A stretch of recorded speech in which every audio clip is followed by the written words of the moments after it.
आज हम पढ़ेंगे असामान्य व्यवहार के मॉडल्स या इसके परिप्रेक्ष्य, इसके सिद्धांत, जिसके अंतर्गत हम 3 तरह के सिद्धांत पढ़ेंगे। जैविक सिद्धांत, जैविक मॉडल, मनोवैज्ञानिक model, psychological model, social model और एक चौथा है डायथेसिस स्ट्रेस मॉडल। सबसे पहले हम पढ़ेंगे जैविक मॉडल, बायोलॉजिकल मॉडल, यानी कि असामान्य स्रोत के जैविक कारक कौन कौन से होते हैं।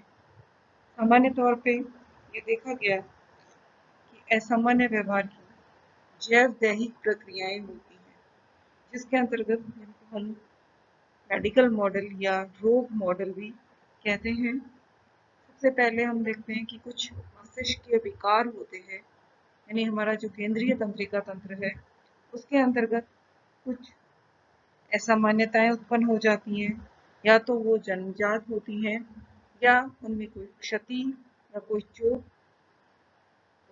लग जाती है या मस्तिष्क में कोई विकार उत्पन्न हो जाता है, जिसके कारण व्यक्ति का व्यवहार असामान्य हो जाता है। दूसरा कारण होता है कुछ हमारे शरीर में जैव रासायनिक प्रक्रियाएं जो होती हैं उनमें असंतुलन हो जाता है, जिसके कारण हमारे शरीर में कुछ ऐसी प्रक्रियाएं होती हैं जो असंतुलित हो जाती हैं और मनुष्य में मानसिक विकृति को उत्पन्न करती हैं और व्यक्ति का व्यवहार असामान्य हो जाता है। इस संबंध में जैविक मॉडल की हमारे 2 तरह की व्याख्याएं की गई हैं। आधुनिक जैविक विचारधारा तथा आरंभिक जैविक विचारधारा। सबसे पहले जैव दैहिक प्रक्रियाओं के रूप में जो व्याख्या की गई, तो ये देखा गया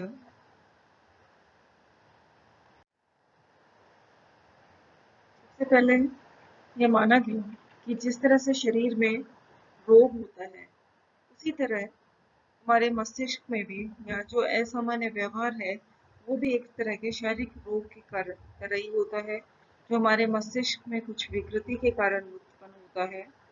हॉलर तथा ग्रीसिंगर ने सबसे पहले 1845 में बताया कि हमारे मस्तिष्क में कुछ ऐसी विकृतियां उत्पन्न हो जाती हैं जो एक तरह से सामान्य पैरासिस कहलाती हैं, जिसके अंतर्गत मानसिक रोगों का परीक्षण किया गया और ये देखा गया कि शुरू में व्यक्ति को कुछ शारीरिक विकार दिखाई देते हैं या उसको अनुभव होते हैं, जैसे उसके हाथ पाँव में कमजोरी का अनुभव होना, उसको डिल्यूजन होना, यानी कोई चीज़ है नहीं फिर भी उसको अनुभूति होना।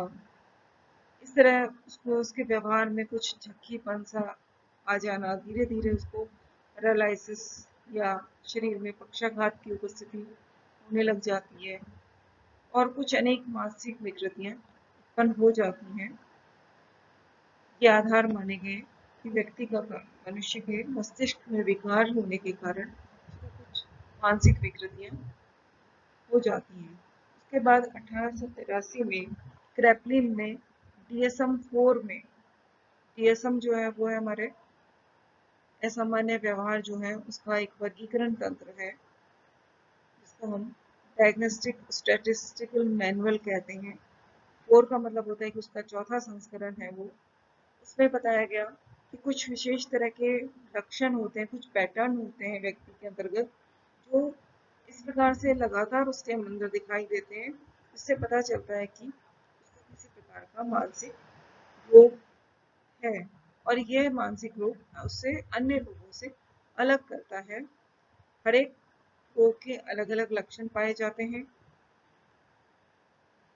दूसरी हमारी विचारधारा थी मॉडर्न बायोलॉजिकल व्यू पॉइंट, यानी कि जिसमें जैव रासायनिक प्रक्रियाओं के अंतर्गत असंतुलन उत्पन्न हो जाता है। हमारे मस्तिष्क में कुछ जो रसायन होते हैं तत्व उनमें कुछ असंतुलन हो जाता है, इसके कारण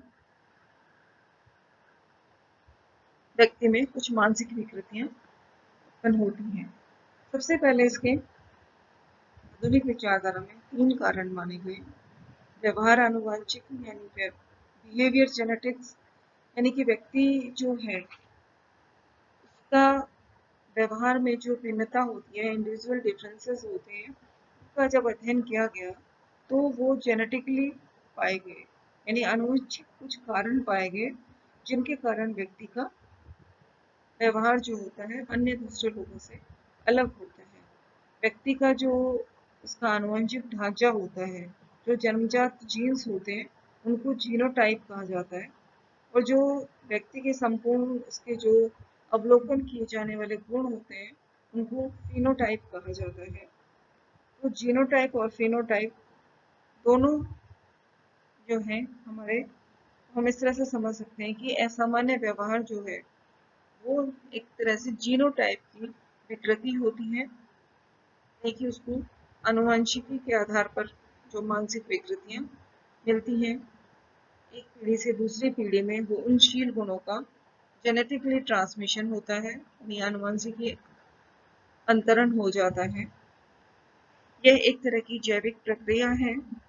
बहुत सारे अध्ययन किए गए जिसमें उन्होंने देखा कि मानसिक रोगों का आधार आनुवंशिक होता है। कुछ इस तरह के रोग होते हैं जो जैसे किसी के माता पिता में है, तो वो उनके आने वाली पीढ़ी में भी लोगों के अंतर्गत पाए जाते हैं। इस तरह के बहुत सारे अध्ययन किए गए, जुड़वा लोगों में देखा गया, उनमें ज़्यादा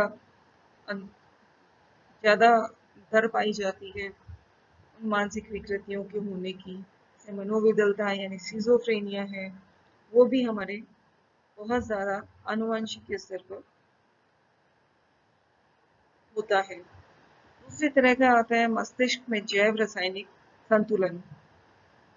बहुत सारे मेडिकल मॉडल के अंतर्गत अध्ययन किए गए जिसमें ये देखा गया कि जब भी हमारे मस्तिष्क में कोई जैव रासायनिक असंतुलन उत्पन्न हो जाता है, यानी जैव रासायनिक जो भी रसायन है हमारे मस्तिष्क में, बहुत सारे केमिकल्स पाए जाते हैं, उनका एक कंपोजिशन होता है, एक संतुलन होता है। अगर उसमें कुछ गड़बड़ी हो जाती है तो उससे भी मानसिक रोग उत्पन्न हो जाते हैं। यह असंतुलन बहुत सारे कारणों से हो सकता है, जैसे व्यक्ति को बहुत तेज बुखार हो सकता है, मस्तिष्क में कुछ फूलन या कुछ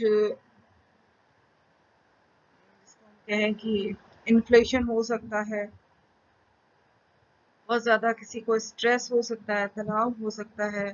जो हमारे न्यूरोट्रांसमीटर्स हैं जिनके अंतर्गत हमारे बहुत सारे द्रव्य पाए जाते हैं, उनमें कुछ गड़बड़ी हो सकती है।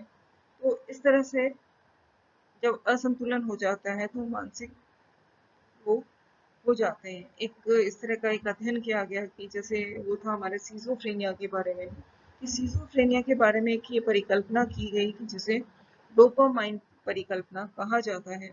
डोपामाइन एक तरह का न्यूरोट्रांसमीटर होता है जिसका कार्य हमारे तंत्रिका संचरण में मदद करना होता है।